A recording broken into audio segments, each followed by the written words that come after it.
Hey, good afternoon to you. It is now 3:06 News Talk 105.9 WMAL, where we're making sense of the news. Coming up this hour, David Harsanyi joins us from the Federalist at 3:30. 4:30, the White House correspondent for Real Clear Politics, Philip Wegman, joins us. He was at the Big Boy press conference last night. And Ronnie Jackson, Congressman Ronnie Jackson, former White House doctor, joins us at 5:30. We'll talk to him about what's going on in Congress and what's going on in Joe Biden's mind. You can join us at 888-630-9625, 888-630-WMAL. Well, you heard it from Joe. He's got a new running mate. I wouldn't have picked Vice President Trump to be vice president, but I think she was not qualified to be president. So let's start there. Yeah, let's start there. That's the very beginning of the Big Boy press conference last night, as Joe Biden declares that Donald Trump is his female vice president.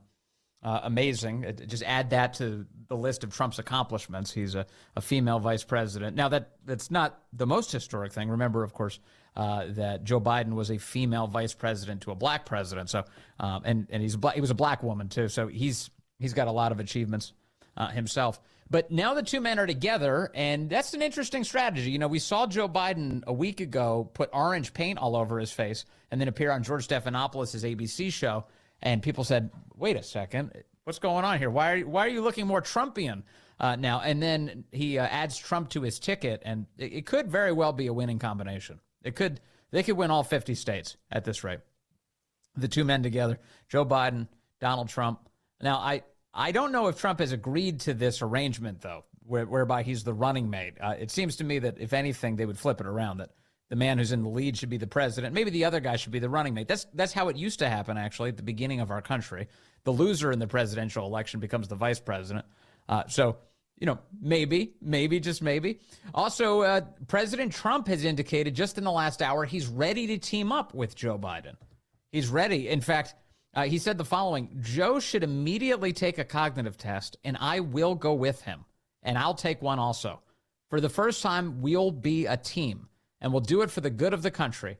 And from now on, all presidential candidates should be mandated to take a cognitive test and an aptitude test, regardless of their age. 3 exclamation points. That's Donald Trump on Truth Social just in the last hour, 2:18, now 50 minutes ago, President Trump saying that. So, look, he's even planning outings already to go out with Joe Biden, to do this together, to get this cognitive exam done together, both men. And then maybe if Joe's good and he does everything the right way, they can go out for ice cream after. And maybe they can get that golf game underway. You know, the one that Joe Biden demanded and then Donald Trump took him up on, and then Joe Biden walked away from when he found out that Donald Trump took him seriously enough that he's like, sure, I'll go on the golf course with you. Let's do it. Let's do it. Biden's campaign says, no, we're not doing that. We're not doing that. One other Truth Social post for you. This is also in the last hour from President Trump. Obama and Biden hate each other, says President Trump. Obama never respected Biden. Thought he was dumb and a total lightweight. Will be an interesting couple of weeks. Obama wants him out. He wants VP Harris in. I love this. I love this strategy. I love this. There's nothing more that the left desires than to do exactly the opposite of whatever Donald Trump says is either happening or wants to happen. So if President Trump projects, as he's doing here, that Joe Biden is about to be forced out by Obama and that Kamala Harris will replace him on the ticket, and you've got Trump saying it, look what's happening. Obama's going to replace him. Here comes Kamala Harris. The left is going to desire all the more not to make that come true. They do not want to fulfill what Donald Trump says in public. That's like the worst possible thing that could happen. So yet another reason why they might stick with Biden here. They might ride with Biden. Yeah, that hearing last night, that press conference was something. If you see all of Biden's defenders, to the extent he has any anymore, on the news, they're all claiming, oh, he did amazing. He stood up there for 59 minutes. They drilled it down to the minute. I'm surprised they're not telling you how many seconds. Unless it was 59 even. I'm not sure if it was. But they say 59 minutes. Did you see him? Did you see how many questions he answered?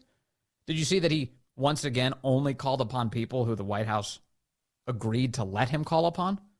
Their names and their outlets were listed out, and he had trouble even reading their names, but they were written in front of him. These are the people you can call on. What are the chances the White House knew with some detail, perhaps a lot of detail, what the questions were going to be from each of these reporters? It's not like, recent history would suggest anything else. They were writing the questions for the radio stations that they put Joe Biden on in the wake of that awful debate for him. And in fact, they got one lady fired, and they censored the other guy's interview with the president because Biden used the word blacks to describe black Americans. And so they censored that right out of the interview. That radio station finally admitting it late this week. Oh yeah, that was in there originally, and then the White House made us censor it. They made us take it out. And so they're coming forward. I guess their shame got the best of them. Maybe we shouldn't have done that. Maybe people should know. Maybe people should know about this. Yeah, so let's see. Let's play some audio. This is from the press conference last night, the big boy press conference. There's quite a few things going on. Well, first, ahead of the press conference, Joe Biden, as you know, we played the audio at the very tail end of our program yesterday because that's when it came in. Biden introduced Ukrainian President Volodymyr Zelensky as President Putin. And now I want to hand it over to the president of Ukraine, who has as much courage as he has determination. Ladies and gentlemen, President Putin. President Putin. He's going to beat President Putin. President Zelensky. I'm so focused on beating Putin, we got to worry about it. Anyway, Mr. President. I'm better. God, that was pathetic, wasn't it? That was pathetic. So he says President Putin, and lost, of course, by the medium. It's an audio medium that we're all experiencing together. He walked away from the lectern after he said, President Putin. He walked away, and then he had to do a heel turn. He had to whip back around to come back up to the microphone and say, President Putin, we're trying to beat President Putin. And you know what's going through his head to the extent that anything is. You know what's happening. He's like, oh, my gosh, I just did it again. This is the most pivotal moment in my entire presidency. My effort to hold on to this thing, to stop the left from trebucheting me right out of the White House. And I'm saying President Putin as I introduce Zelensky, his enemy. Yeah, it's totally fine. It's totally fine. And then, of course, not long after, the very first answer he gave in the press conference, he refers to Kamala Harris as Vice President Trump, which was a heck of a way to start. Biden was asked about his bedtime. He admitted recently to, I believe it was some senators, he told them, hey, I've just been running myself ragged. I need to go to bed even earlier than I already do. And he was asked about this. How can you say you'll be up for that next year, in 2 years, in 4 years, given the limits you've acknowledged that you have today? The limits I've acknowledged I have? There's been reporting that you've acknowledged that you need to go to bed. She's right about this, that there has been reporting, but I thought instantly, as soon as Biden said that, the limits that I've acknowledged I have? Yeah. The excuses you made in the wake of the debate, including in your public comments, were, I know I'm not as fast as I used to be. I'm not as good a debater as I used to be. Remember that? That whole litany of things. I'm not as good as I used to be. That was the public explanation, one of many, for Biden's performance. So she could have relied on that. She's like, you literally said in public that you're slower than you used to be. And so, anyway, here's the exchange. The limits I've acknowledged I have? There's been reporting that you've acknowledged that you need to go to bed earlier and your evening around 8. That's not true. Look, what I said was, instead of my every day starting at 7 and going to bed at midnight, it'd be smarter for me to pace myself a little more. Pace myself, maybe not do so much. I mean, the presidency, you could really mail that in, can't you? That's kind of a part-time job. You don't need to be like there all the time. It's not essential that you constantly be awake or attentive to the world's needs. You don't have to do that. I was watching this presser, of course, yesterday, and as everybody was, but I was watching it alongside my daughter, my 10-year-old, and every time Biden said anyway, she was counting them off. I'm serious, Corey. She was counting off. She goes 1, 2. Actually, she probably started around 4. She was like 4, 5. That's all she said. She said anytime he said anyway, This is here's a supercut of Anyway. Anyway, look, folks, this is well, anyway. Anyway, that's what it was about. I'm catching hell from my wife for that. Anyway. It wasn't about just, anyway, read what his objective is. And anyway, but so I think that, anyway, it's going to change. Of course, Nancy Pelosi's watching television last night and asking, is there any way we can get rid of this guy? Is there any way? Anyway. Over and over and over again. He indicated that he's a little upset with his staff. He says his staff is adding too many things to his calendar. His calendar, which doesn't include anything. He doesn't do anything. He's on vacation for 40% of his presidency. He has one event scheduled every other day. They claim he's getting the presidential daily brief each day, but even that seems kind of like a jump ball, whether or not that's actually occurring. Here's Biden claiming that he's overworked. I love my staff, but they add things all the time. At the very end. I'm catching hell from my wife for that. Anyway. Anyway. Yeah. And there he is blaming his wife. I'm sure that went over well. She's the old battle axe, the old ball and chain. She's giving me so much grief. She's always nagging me all the time. Yeah. Go on. Tell us more. So there's Joe last night. Let's see. Oh, he was also asked about Kamala. What happens if Kamala Harris does better than you in polling? What if your campaign discovers that Kamala Harris, of all people, has a better chance of winning this election? You earlier explained confidence in your vice president. Yes. If your team came back and showed you data that she would fare better against former President Donald Trump, would you reconsider your decision to stay in the race? No, unless they came back and said, there's no way you can win. Me. No one's saying that. No poll says that. Don't do that. Okay. Thank you. This ends tonight's press conference. Do you hear Coringe at the end there meekly being like, I think maybe she was embarrassed by the whispering. She was like, this ends the press conference. The reporters didn't care. They just barreled over her. I think NBC's Peter Alexander got one more in or something. But that phrase, that language there, I thought that was more interesting than I saw a lot of news outlets giving him credit for. Yesterday, it was, I think the New York Times said something to the effect of Biden shows no indication of walking away or stepping out or stepping down. But it wasn't quite that, actually. Biden said in that audio, to the extent that his mind is with it and that he's assessing this in any sort of coherent way, he said in that audio, if his staff comes to him and tells him that he doesn't have a chance of winning, he will leave. Am I wrong to interpret this way? It does seem like there's a door that's at least been cracked open by Joe Biden here. President Donald Trump, would you reconsider your decision to stay in the race? No, unless they came back and said, there's no way you can win. They came back and said, there's no way you can win. That is sort of what the left is saying, isn't it? A lot of these lefties are saying that. He can't do it. We're going to lose. It's a landslide. As the numbers grow, there's more and more members of Congress today, Democrat members of Congress who are now calling for him to go. Those numbers have now reached 19 elected lawmakers. Now, of course, there are hundreds of Democrats in Congress, and so many of them are scared as hell to come out and say anything like that. I don't want to say anything. But 19 of them are calling for Biden to go. And the party elders, the Nancy Pelosi's and the Jim Clyburns, they're all pretending like, oh, it's just his decision, even though he already made his decision. He said he's staying in. But they're trying to force him out in private. They're just angry that this debate's happening in public. They don't like that. Jim Clyburn went on television this morning and he said everyone needs to shut up. You have to stop talking about this. We can't be doing this in public. Meanwhile, reporting demonstrates that Jim Clyburn is among a team of the so-called Democrat Avengers who are assembling to go tell Biden to get the hell out of the race. It's time to go. You've done enough. All right, more ahead. Your phone calls ahead. We got a big show for you. All right, let's go to the phones. I've got David calling in from Silver Spring, line 2. David, good afternoon, sir. You're on the Vince Coglianese Show.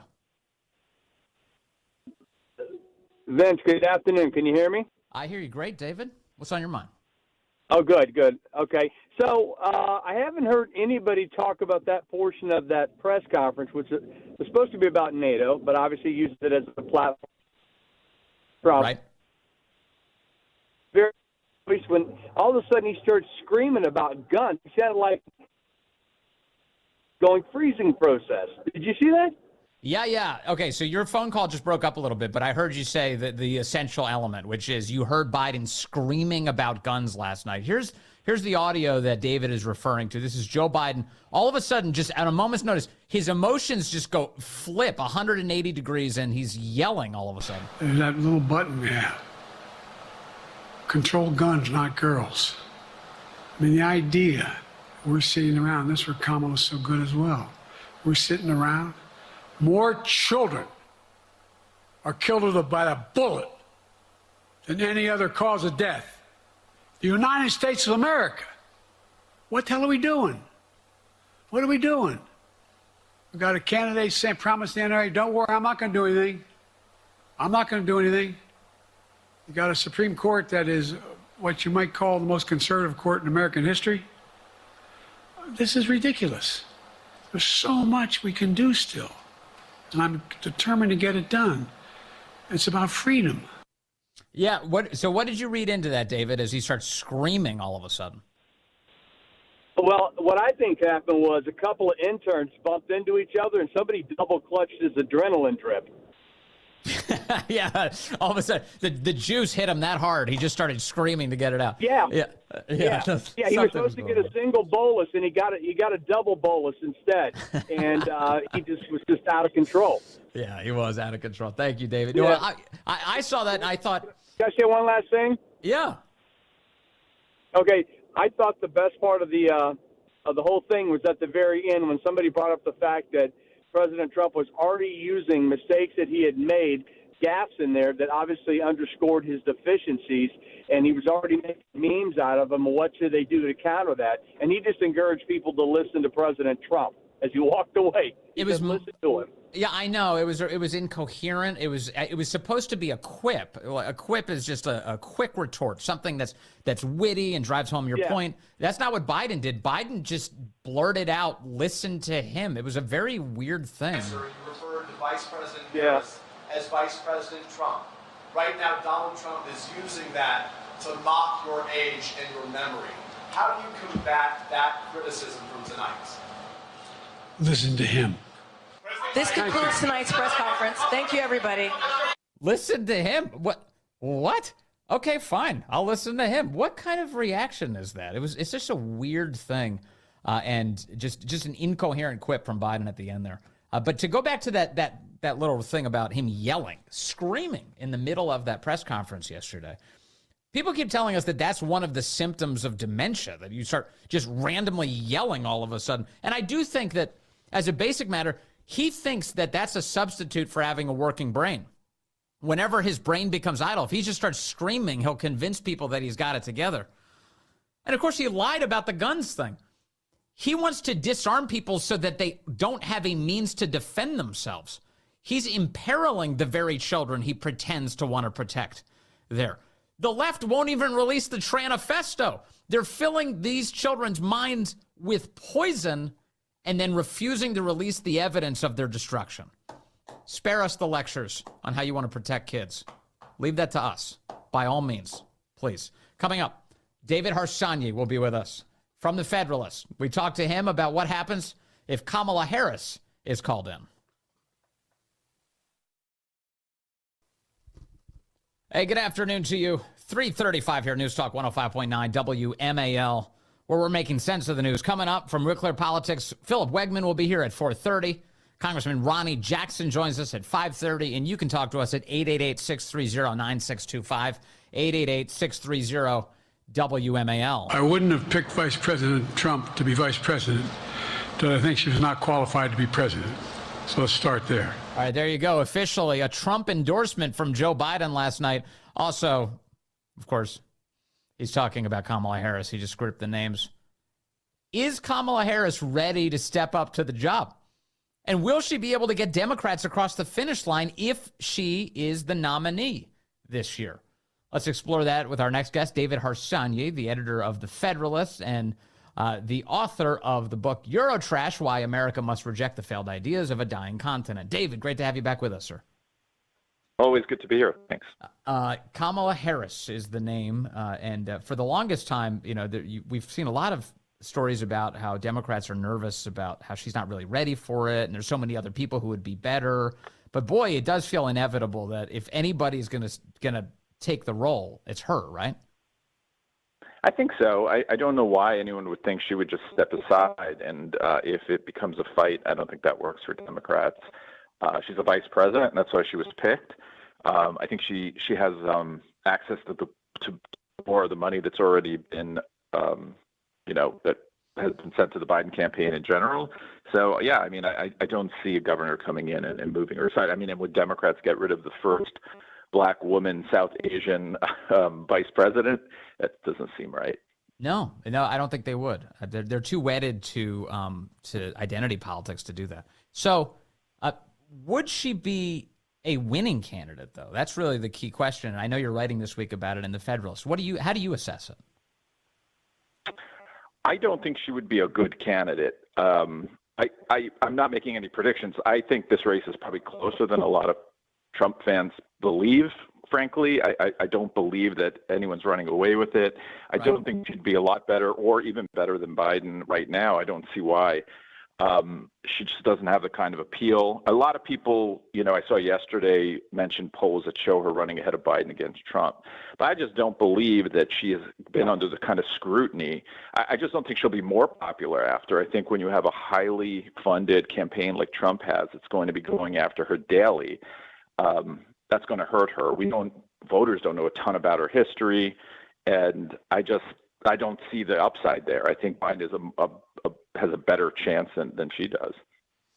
Yeah, I think you're right. And one of the pieces here is, certainly the major items in her portfolio. They include really the border. That's the big one. And if you're going to the American people and you're trying to make your case, you have Trump's record with the border, which Americans definitely prefer across both parties.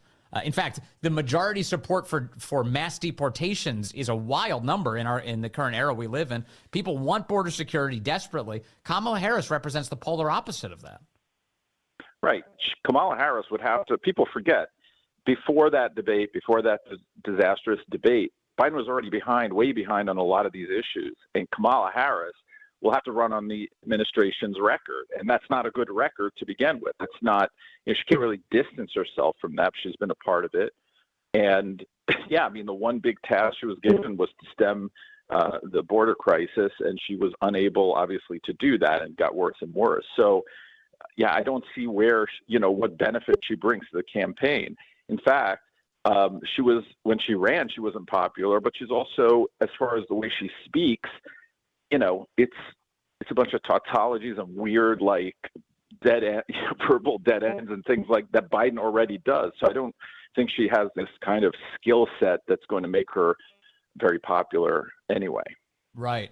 And the surveys that you referenced a moment ago where she's polling ahead of Biden, my impression has been most, if not all of those, have been national registered voter surveys, which are about the most useless surveys you could possibly have, because what you're really looking for is swing state likely voter assessments. And I'm not seeing a ton of evidence that Kamala Harris is going to have a runaway victory in the swing states.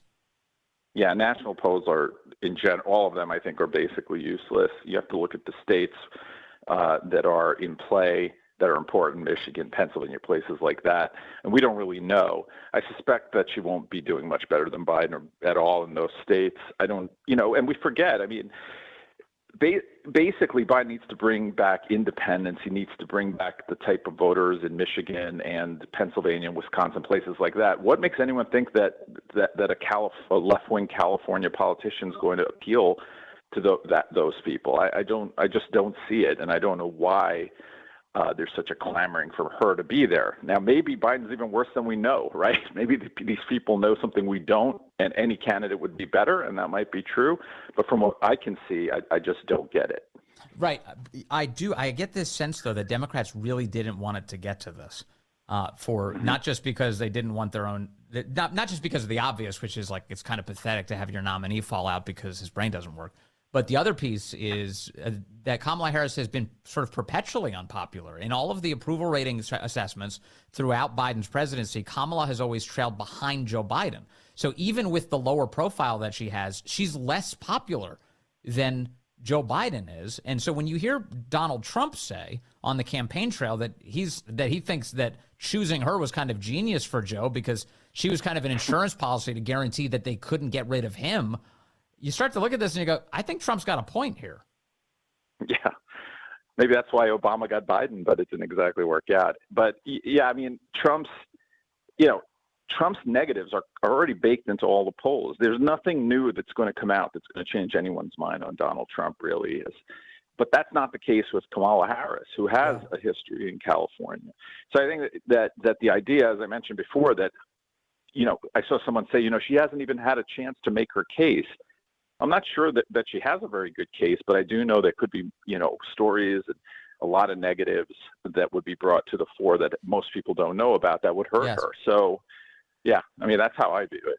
Also, I think, among the stories that might come up for a national audience that would hurt her, I suspect there's going to be some real damage among what they think is a black base that's just going to support her reflexively. Like the left is trying to convince itself that black voters are going to return to Democrats if Kamala Harris is at the top of the ticket. I don't think it's quite as easy as that, David Harsanyi. In fact, remember Tulsi Gabbard began to really open up some of the vulnerabilities here with Kamala Harris because as a prosecutor in California, Kamala Harris had a reputation for being sort of merciless towards the people that she subjected prosecutions to, and that she didn't really care in the end whether or not they were actually guilty of the crimes she was accusing them of. Right, and in the primaries when she ran against Joe Biden had a lot more support from black Democrats than she did.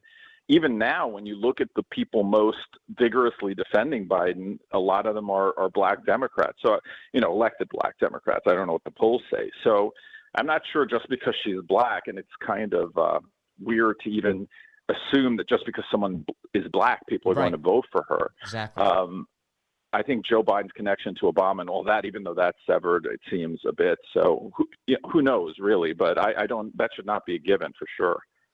Right now, there's clearly a sentiment on the right, which I understand because I kind of share it, that leaving Biden in place is sort of the right scenario for Trump at the moment. That you'd prefer this because it's the scenario it's the most predictable one, it's the battle tested one, and things are definitely heading in Trump's direction. You obviously, David, as you said, you think things are closer than most people suspect, but there's a sense on the right that it's better to have Biden at the top of the ticket.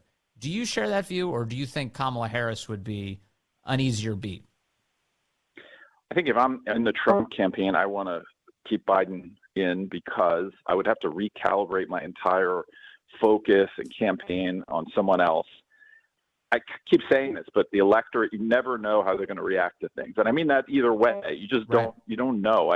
There have been so many candidates I was told were sure things or this was going to happen or that was going to happen. And, they're fickle, right? I mean, you don't know how they're going to react. So I would rather keep what I know than something I don't know, especially when what I know is that Biden, if he puts together two coherent sentences, everyone acts like he's Churchill. So, and that rarely happens, right? So I know that he's wounded and he has he was unpopular before that debate, and now everyone's just talking about his age all the time. So yeah, I would want Biden if I were Trump. And I assume, David Harsanyi, because this is your business, you watched the press conference last night with Joe? I did, yeah. And so what was your assessment coming out of it? Did he do just well enough to keep things confusing? I think so, yeah. He just, our expectations are so mind-bogglingly low when it comes to him that people were celebrating this as if it was a great foreign policy speech. But if you read any kind of transcript of it, it's just gibberish. Most of it is just gibberish. And those are the coherent parts, right? So he lies like crazy, but he also has trouble keeping it together, keeping it focused. I just can't see him And every flub he has now, every slip he has is just going to be really blown up. So it's going to be a lot of pressure on him. And I don't think he did that well yesterday, but yeah, I think he did enough to stick around for a while. Yeah. Okay. All right. Yeah, it was. You're right, though. It's so funny. It's like, we're honestly at this point, the expectation for Biden is that he answer a question like a Miss Teen USA pageant contestant. Like that's the bare minimum. It's like, can you string together some sentences and look pretty on stage? And the answer to both of those questions, unfortunately, is no. You can't do it. Hard no on that. Yeah. Hard no. David Harsanyi at the Federalist. Thank you, sir. Always good to talk to you. Anytime. Thank you. The great David Harsanyi at a great publication. All right. Yeah, this is, oh, look, we found more audio from last night's press conference. Okay. Recent polls have shown a fifth of Americans can't locate the U.S. on a world map. Why do you think this is? I personally believe that U.S. Americans are unable to do so because some people out there in our nation don't have maps, and I believe that our education, like such as in South Africa and the Iraq, everywhere like such as, and I believe that they should, our education over here in the U.S. should help the U.S. Or should help South Africa and should help the Iraq and the Asian countries. There you go. So that was, again, he's a master of foreign policy. He really demonstrated that last night.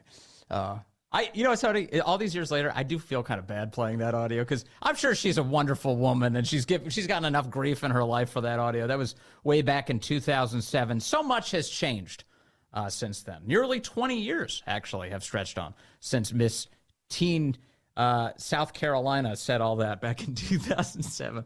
But holy cow.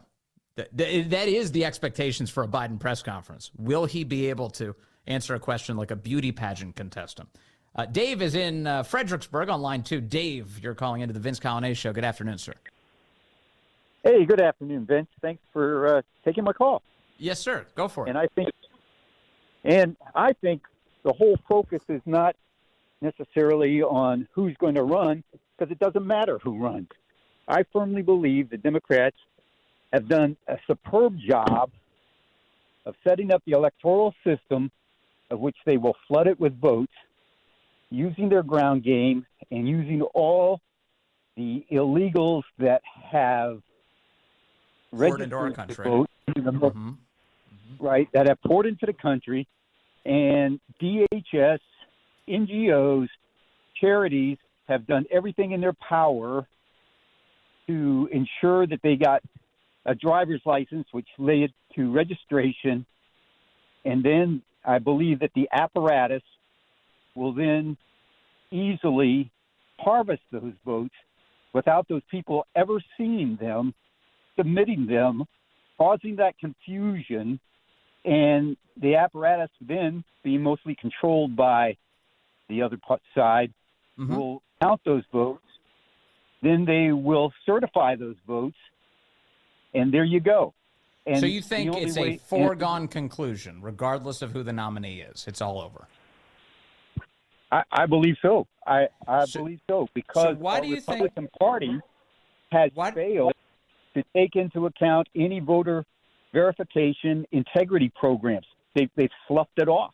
Well, not entirely, but you're right. This is one of the things that we're very aggressive here on, in terms of constantly asking, what have you done for me lately on that very question. There have been some efforts to which I am happy to report. They've had some success. We've had over 27 states have banned Zuckerbucks and the spending of these private left-wing billionaires' money to buy these elections up. We've had some states that have successfully passed voter integrity laws that have actually improved the transparency and the quality of the elections in those states. But the left is no question continues to have states that are vulnerable, places like Pennsylvania, and those are critical states in a presidential election where it really comes down to places like Pennsylvania and Wisconsin, which, by the way, both vulnerable states in this election, as you well know. Right. Here's the thing, though, Dave. There's a reason they're undertaking a panic right now that consists of both public and private displays of how out of control this is. And it's not because they have the election all stitched up. It's not. Their concern is that they don't. And so whatever systems they have in place, and believe me, I do not underestimate the left's capacity to try and meddle, rig, and steal. I do not. But their panic consists of something that Donald Trump has been saying, that as of this moment, they're convinced that this is too big to rig. This is too big for them.